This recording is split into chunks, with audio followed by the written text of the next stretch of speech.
اعوذ باللہ من الشیطان الرجیم بسم اللہ الرحمن الرحیم۔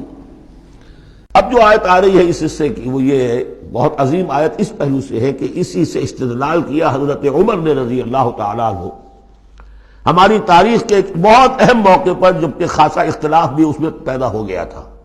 پہلے وہ موقع سمجھ لیجئے جب حضرت عمر کے دور خلافت میں عراق فتح ہو گیا، شام فتح ہو گیا، ایران فتح ہو گیا، مصر فتح ہو گیا،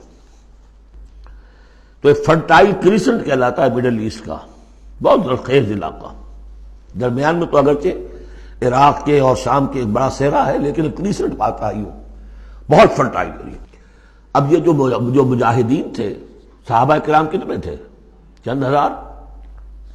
ان کی طرف سے مطالبہ ہوا کہ یہ ساری زمینیں یہ مال غنیمت ہے،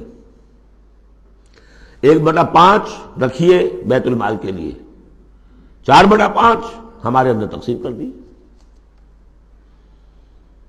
اگر ایسا ہو جاتا تو تاریخ انسانی کی عظیم ترین جاگیرداری پیدا ہو جاتی،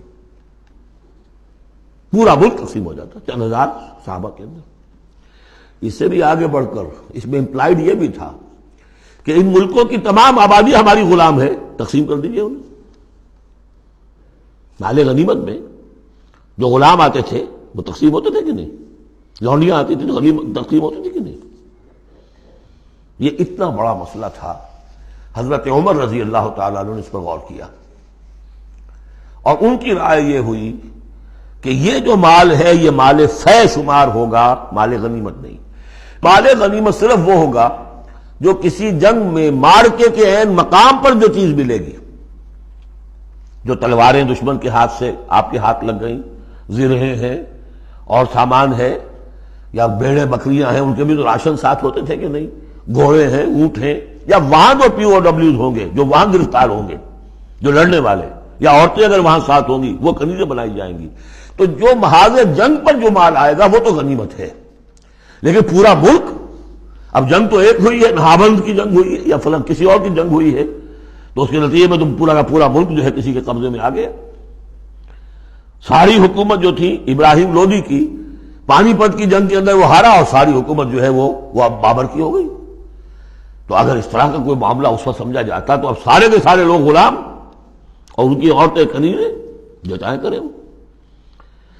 اب اس پر جب حضرت عمر کی یہ رائے ہوئی، اور اس کے لیے دلیل یہ لائے تھے کہ انہوں نے فرمایا کہ یہ جو فے کا حکم چلا آ رہا ہے، اس میں ایک تو فرمایا گیا ما افاء اللہ علی رسولہ من اہل القری فللہ وللرسول ولذی القربی والیتامی والمساکین وابن السبیل۔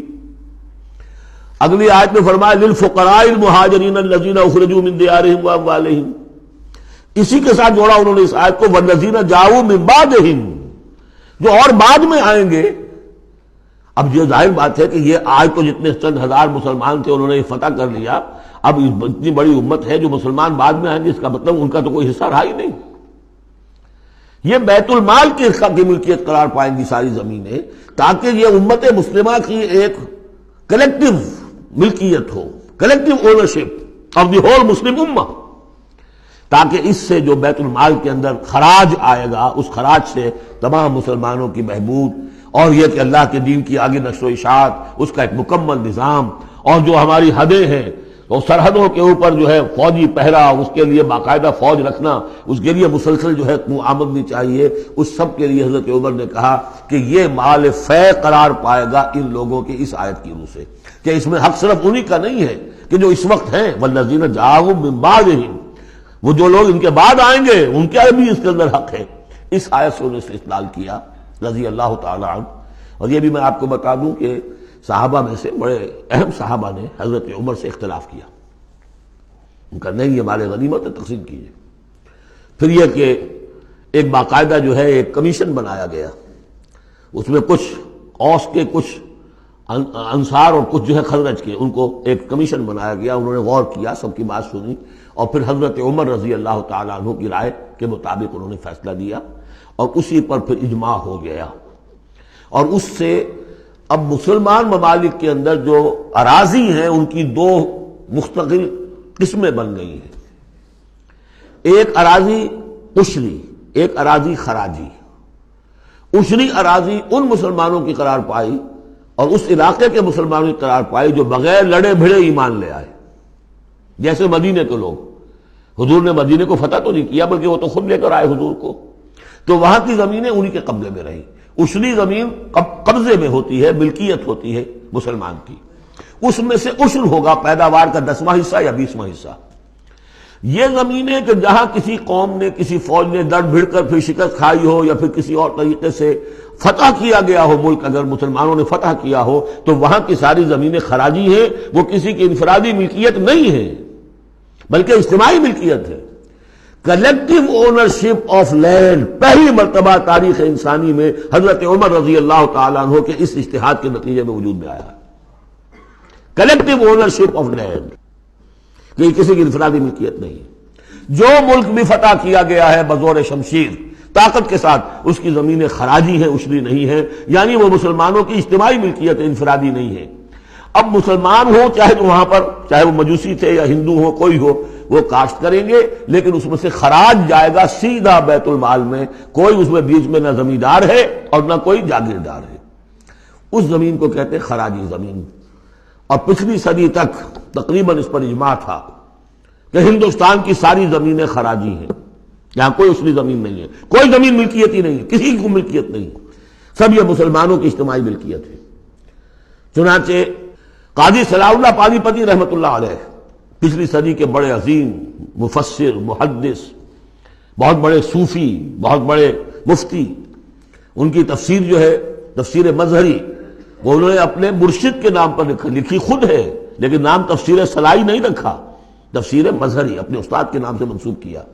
تو اس تفسیر کے لکھنے والے شخص نے جو رسالہ لکھا ہے مالا بدھ منہ، وہ فقہ کا ایک بہت ہی ابتدائی سا رسالہ ہے، اور ہمارے سارے عربی مدارس میں وہ پڑھایا جاتا ہے۔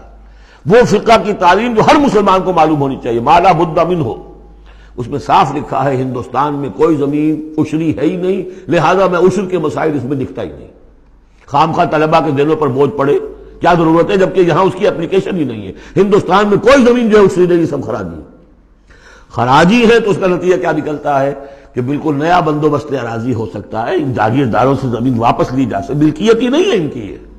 یہ تو یہ کہ کبھی کسی شہنشاہ نے دے دی یا انگریزوں نے دے دی، کسی اور نے دے دی، ان کی ملکیت نہیں ہے، یہ ہے خراجی زمینیں، خراجی رہیں گی۔ یہ بہت اہم مسئلہ ہے اور اس کا تعلق اس آیت سے ہے۔ والذین جاؤوا من بعدہم یقولون ربنا اغفر لنا ولاخواننا الذین سبقونا بالایمان، وہ یہ کہتے ہیں پروردگار ہمیں بھی بخش دے اور ہمارے ان بھائیوں کو بھی بخش دے جو ایمان میں ہم سے سبقت لے گئے، ہم سے پہلے تھے۔ ولا تجعل فی قلوبنا، اور ہمارے دلوں میں مت پیدا کر غلا، کوئی بھی کدورت، کوئی بھی بیر، للذین آمنوا، ان لوگوں کے لیے جو صاحب ایمان ہو۔ ربنا انک رؤوف الرحیم، پروردگار تو رؤوف ہے اور رحیم ہے۔ صدق اللہ العظیم۔